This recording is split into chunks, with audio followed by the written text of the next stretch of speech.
देख रहे हैं सुदर्शन न्यूज।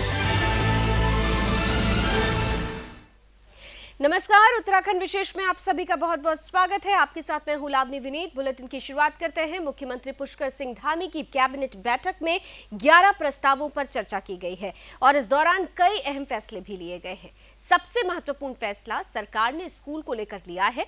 दरअसल महामारी के कारण लंबे समय से स्कूल बंद थे, जिन्हें अब खोलने की सरकार ने 1 अगस्त से अनुमति दे दी है, जिसमें 6 से 12वीं तक की कक्षाएं शामिल हैं। इसके अलावा एनडीए, सीडीएस जैसी परीक्षा की तैयारी करने के लिए छात्रों को सरकार की तरफ से ही 50,000 रुपए देने की भी बात कह दी गई है।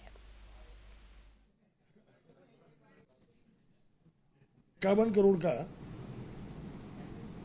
उनका प्रस्ताव था, जिसमें मंत्रिमंडल ने मुख्यमंत्री जी को अधिकृत किया है किसी भी प्रकार का निर्णय लेने के लिए। हाँ जी, जब से कोविड के शुरुआत होने के बाद अभी 1 साल 2 ही महीना तो हुआ होगा यार, पूरा 2 साल भी नहीं है। इधर मुख्यमंत्री पुष्कर सिंह धामी समाजसेवी स्वर्गीय मांगे राम अग्रवाल की 18वीं पुण्यतिथि के अवसर पर एक गोष्ठी में शामिल हुए, जिसका आयोजन ज्ञानचंद सरस्वती शिशु विद्या मंदिर डोईवाला ने किया। इस अवसर पर सीएम ने पौधारोपण कर कोरोना काल में काम करने वाले चिकित्सकों और समाजसेवियों को सम्मानित किया। उन्होंने इस अवसर पर मेधावी छात्राओं को सम्मान स्वरूप 5-5 हजार की धनराशि प्रदान की। साथ ही 85 गरीब परिवारों को राशन किट भी वितरित किए।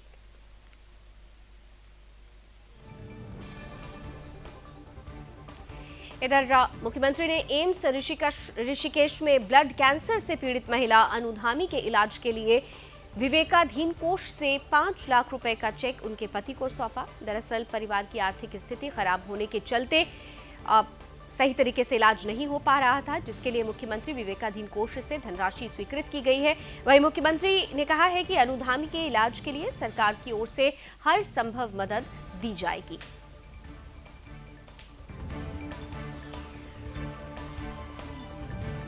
इधर शंकराचार्य परिषद ने उत्तराखंड में गैर हिंदुओं की बढ़ती आबादी और जनसंख्या जिहाद के कारण चिंता जताई है। कहा है कि हरिद्वार और ऋषिकेश जैसे हिंदू हृदय स्थलों पर गैर हिंदुओं का प्रवेश वर्जित हो और इसके लिए उत्तराखंड सरकार नया कानून लाए और उसे सख्ती से लागू भी कराए।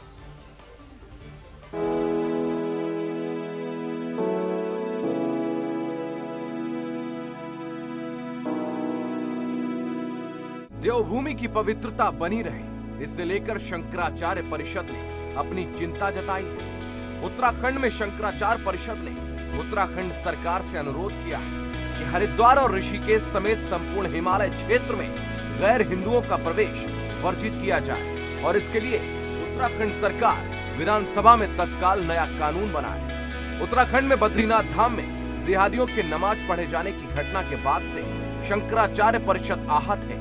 शंकराचार्य परिषद का कहना है कि सन 2001 हरिद्वार प्रदेश का सबसे ज्यादा मुस्लिम आबादी वाला जिला था। इसके बाद ऊधम सिंह नगर और देहरादून का नंबर है और अगर ईसाइयों की बात करें तो 10 वर्षों में इनकी वृद्धि 40% रही है, जो चिंता का विषय है। शंकराचार्य मुस्लिम और ईसाई धर्म के प्रचार प्रसार से भी चिंतित हैं। उनका कहना है कि केदारनाथ में घोड़ा खच्चर यूनियन में जितने रजिस्टर्ड खच्चर मालिक हैं, उनमें 70% मुस्लिम है। परिषद की दलील है कि जब मक्का मदीना में गैर मुस्लिम नहीं जा सकता, वेटिकन में गैर ईसाई नहीं जा सकता, तो देवभूमि में गैर हिंदू के आने पर प्रतिबंध क्यों नहीं लगता?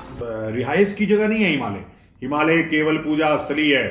गैर हिंदुओं का प्रवेश हिमालय में तत्काल बंद किया जाए। 1915 के समझौते को विस्तारित करते हुए अभी की पुष्कर सिंह धामी सरकार को तत्काल एक अध्यादेश लाना चाहिए और ला करके हिमालय में गैर हिंदुओं का प्रवेश पूरी तरह से प्रतिबंधित करना चाहिए। और नहीं होगा तो इसके लिए एक बड़ा आंदोलन शंकराचार्य परिषद चलाएगी और इसका परिणाम सरकार को भुगतना पड़ेगा। परिषद के मुताबिक ऋषिकेश और हरिद्वार दोनों ही हिंदू समाज की हृदय स्थली हैं और पूज्य मदन मोहन मालवीय जी के द्वारा अंग्रेजों के साथ किए गए पगडीवार पैक्ट में इस इलाके में गैर हिंदुओं का प्रवेश वर्जित रहना चाहिए।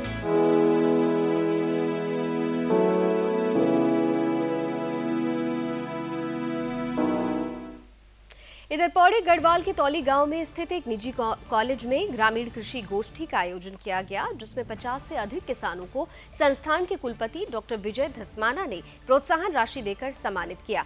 वहीं मौके पर मौजूद कुलपति धस्माना ने बताया कि हमारा प्राथमिक उद्देश्य कृषि व्यवसाय में तकनीक के माध्यम से कृषि को बढ़ावा देना है।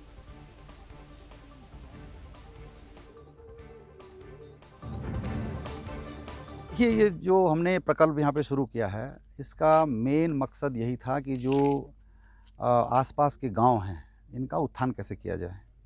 और पहाड़ में आपको पता है कि यहाँ जो इनकम जनरेशन का जो एक ही मेन सोर्स है वो है कृषि। दूसरा और यहाँ इंडस्ट्री लग नहीं सकती, कोई ऐसी इंडस्ट्री लग नहीं सकती। तो कृषि है, उस कृषि को बढ़ावा कैसे दिया जाए। अब कृषि में भी दिक्कत ये है कि जो लोग किसान उगाते हैं वो नेचुरली है, हर आदमी ये चाहता है कि उसको मेहनत कम करनी पड़े और उसका उत्पाद अच्छा हो। इधर उत्तराखंड के कई जिलों में विद्युत विभाग के कर्मचारी अपनी 14 सूत्रीय मांगों को लेकर हड़ताल पर हैं, जिसके चलते कई जिलों की बिजली ठप हो चुकी है और इसका खामियाजा आम जनता को भुगतना पड़ रहा है। वहीं इसकी कुछ तस्वीरें मसूरी, रामनगर, टनकपुर, हरिद्वार समेत कई जिलों से सामने आई है। दरअसल विद्युत कर्मचारियों और सरकार के बीच दिसंबर 2017 में एक सहमति बनी थी, जिस पर हड़ताल पर गए कर्मचारियों के मुताबिक अभी तक कोई संज्ञान नहीं लिया गया है, जिसकी वजह से विद्युत कर्मचारियों को मजबूरन अनिश्चितकालीन हड़ताल का रास्ता अपनाना पड़ा है। आगे बढ़ते हैं। नैनीताल जिले के ग्राम सभा बालातड़ी का निवासी 14 वर्षीय निर्मल भट्ट इन दिनों बहुराष्ट्रीय कंपनी के विज्ञापनों में धमाल मचा रहा है। निर्मल भट्ट ने ऐसे विज्ञापन में अभिनय किया है जो पहलवान बजरंग पूनिया के जीवन पर आधारित है। वहीं इस विज्ञापन के लिए आवाज भोजपुरी सिनेमा के कलाकार और सांसद रवि किशन ने दी है।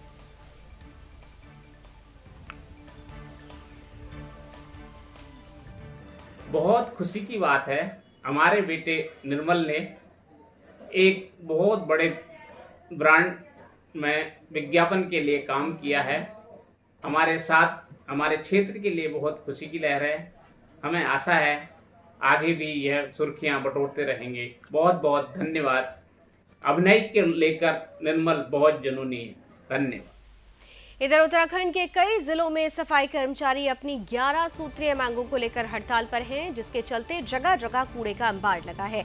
इसकी वजह से इलाके में दुर्गंध बढ़ती जा रही है। स्थानीय लोगों को काफी परेशानियों का सामना करना पड़ रहा है, जिसकी तस्वीरें दिनेशपुर, खटीमा, उत्तरकाशी समेत कई जिलों से सामने आई है। चंद तस्वीरें आपके सामने हैं।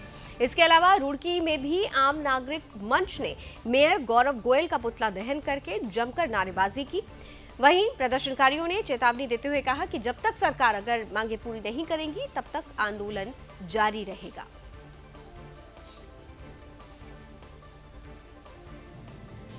बात रुड़की से विधायक प्रदीप बत्रा की कर लेते हैं, जिनका वीडियो सोशल मीडिया पर वायरल हो रहा है। इसमें विधायक रुड़की की जनता को अनपढ़ कहते हुए नजर आ रहे हैं। इस मामले में प्रदीप बत्रा का कहना है कि रुड़की एक शिक्षा नगरी के नाम से जाना जाता है और मैं खुद रुड़की शहर से पढ़ा हूं, लेकिन कुछ लोग वीडियो को एडिट करके अपने फायदे के लिए इस तरह से सोशल मीडिया पर वायरल कर रहे हैं।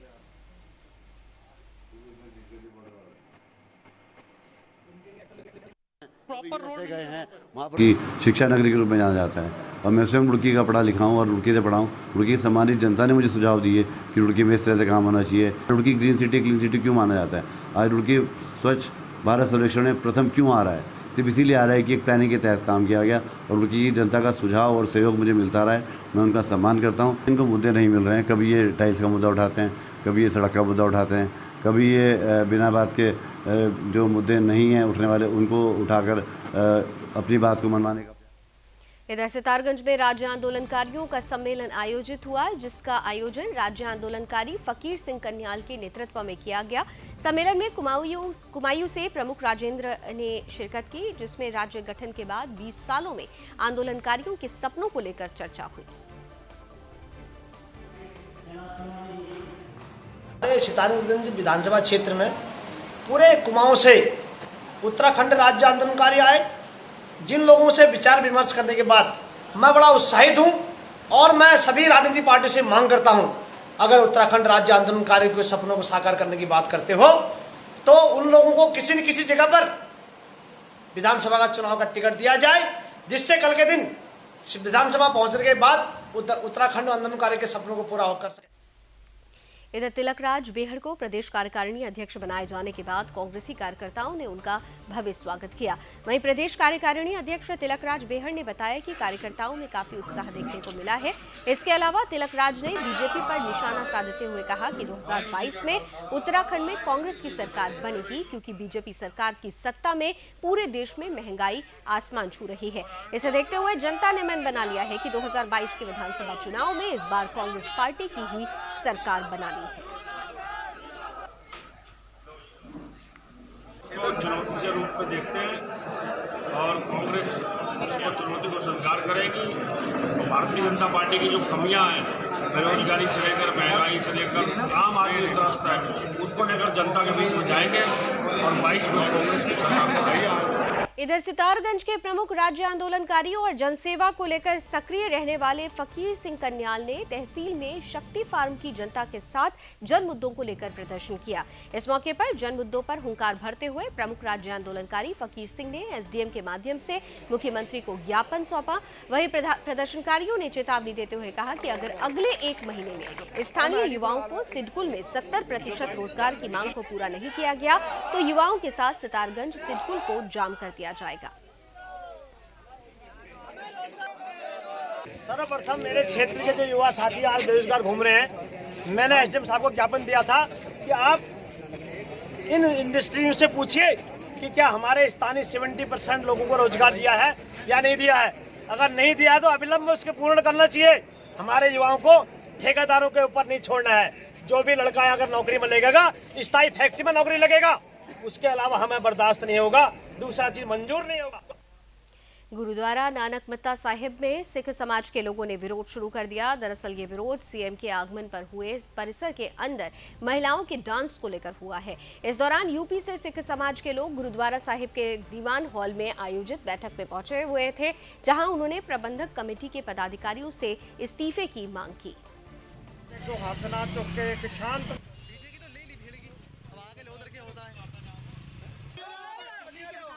ਸਾਡੇ ਉੱਥੇ ਕਈ ਵਾਰੀ ਸ਼ਰਾਰਤੀ ਤੱਤਵਾਂ ਨੇ ਅੱਗ ਵੀ ਲਾਈ, ਸਾਡੇ ਕਈ ਟੈਂਟ ਵੀ ਸੜੇ। ਇਹਨਾਂ ਸਭ ਹੋਣ ਦੇ ਬਾਵਜੂਦ ਇਹ ਬੀਜੇਪੀ ਵਾਲਿਆਂ ਨੇ ਆਪਣੇ ਬੰਦਿਆਂ ਨੂੰ ਲਿਜਾ ਕੇ ਗੁੰਡਿਆਂ ਨੂੰ ਸਾਡੇ ਉੱਤੇ ਪੱਥਰ ਵੀ ਵਰਸਾਏ, ਲੇਕਿਨ ਕਿਤੇ ਵੀ ਕਿਸਾਨ ਨੇ ਕੋਈ ਹੱਥ ਨਾ ਚੁੱਕ ਕੇ ਇੱਕ ਸ਼ਾਂਤਮਈ ਆਪਣਾ ਜਿਹੜਾ ਚੱਲਣ ਦਾ ਧਰਨਾ ਉਹਨੂੰ ਕਾਮਯਾਬ ਕਰਨ ਦੇ ਵਿੱਚ ਕਾਮਯਾਬ ਰਹੇ। ਲੇਕਿਨ ਅੱਜ ਸਾਡੇ ਗੁਰਦੁਆਰਿਆਂ ਦੇ ਵਿੱਚ ਸਾਡੇ ਹੀ संगत मौसम के बिगड़ते मिजाज और लगातार हो रही बारिश के मद्देनजर हल्द्वानी सिटी मजिस्ट्रेट ने सभी संवेदनशील इलाकों का निरीक्षण किया। इस दौरान उन्होंने नदी के किनारे रहने वाले तमाम लोगों से सुरक्षित स्थानों पर जाने की अपील भी की। लगातार पहाड़ों पर हो रही बारिश की वजह से गोला नदी के बढ़े जल स्तर को लेकर सिटी मजिस्ट्रेट ऋचा सिंह ने काच गोदाम से लेकर गोला बाईपास तक के 1 दर्जन इलाकों में टीम को मुस्तैद रहने को निर्देश दिया है। साथ ही अनहोनी होने की आशंका के मद्देनजर रैन बसेरा और प्राथमिक विद्यालयों को अलर्ट पर रखा गया है।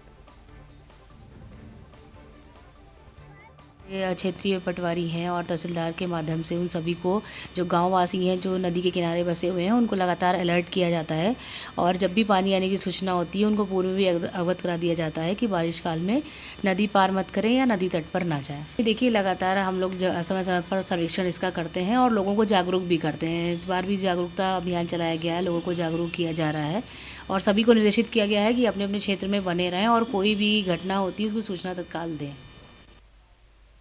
इधर उत्तराखंड में लगातार हो रही बारिश के चलते पौड़ी में मौसम विभाग ने भारी बारिश को लेकर ऑरेंज अलर्ट जारी किया है।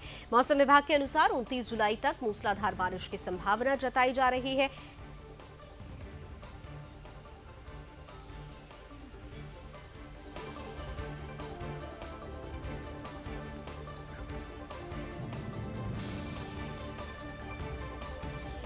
वहीं हरिद्वार के एसएसपी सेंथिल अबुदई कृष्ण राज एस ने खनापुर थाने का निरीक्षण किया। सबसे पहले थाना कार्यालय बंदी गृह की बीट बुक चेक की। साथ ही उन्होंने अधिकारियों और कर्मचारियों के आवास का जायजा लिया। वहीं उन्होंने कोतवाली में मुकदमा से संबंधित खड़े वाहनों का शीघ्र निस्तारण करने के निर्देश दिए। एसएसपी ने निरीक्षण के दौरान साफ सफाई देखकर जमकर प्रशंसा भी की। थाने का वार्षिक निरीक्षण है मेरे द्वारा जो है, इसमें बहुत अच्छा व्यवस्था कर रखा है और इसमें कहाँ कहाँ कमियां हैं, जैसा कुछ संसाधन का कमियां हैं उसी बारे में हमने एसओ साहब से डिस्कस किया है। डिस्कस करके जो है उनको हमने कहा था कि उसके बारे में एक प्रस्ताव भेजें, जो भी कहें, जैसा आपदा संबंधित कोई आवश्यकता हो या जो थाने में और मूलभूत सुविधा की आवश्यकता हो तो उसी बारे में अवगत करने के लिए। इधर उत्तराखंड में लगातार हो रही मूसलाधार बारिश का असर कई जिलों में देखने को मिल रहा है। बात करते हैं मसूरी की, जहां जनजीवन पूरी तरह से अस्त व्यस्त हो गया है। कई जगह मार्ग बंद है। कैंपेटी फॉल का भी जलस्तर बढ़ा हुआ है। 3 तस्वीरें आपके सामने रखते हैं। इसके अलावा ऋषिकेश में बीन नदी का जलस्तर उफान पर है, जिसके चलते हरिद्वार से चीला मार्ग से ऋषिकेश की ओर आने वाले वाहन उफनती नदी की चपेट में आ गए हैं।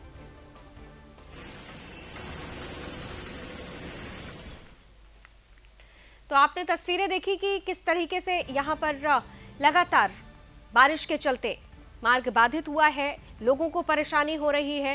प्राकृतिक आपदा के चलते जो पर्यटक वहां पहुंचे हुए हैं वो बुरी तरह से प्रभावित हुए हैं। कई गाड़ियां इस आपदा की चपेट में आई हैं और वहीं इन सब के बीच लोगों के लिए मुश्किल खड़ी हो रही है। वहीं इसका सीधा असर देखिए जंगली जानवरों पर भी पड़ रहा है और जंगली जानवर इससे किस तरीके से प्रभावित हुए हैं। कॉलोनी में हाथी जंगल से निकलकर घुस आता है, इसके बाद लोग परेशान हो रहे हैं। फिलहाल इस हाथी की वजह से कोई नुकसान तो नहीं हुआ है, लेकिन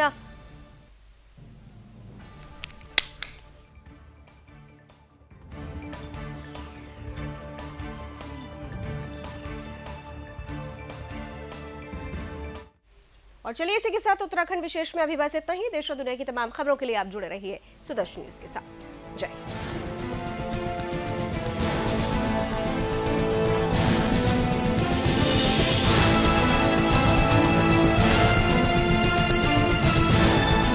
आप देख रहे हैं सुदर्शन न्यूज।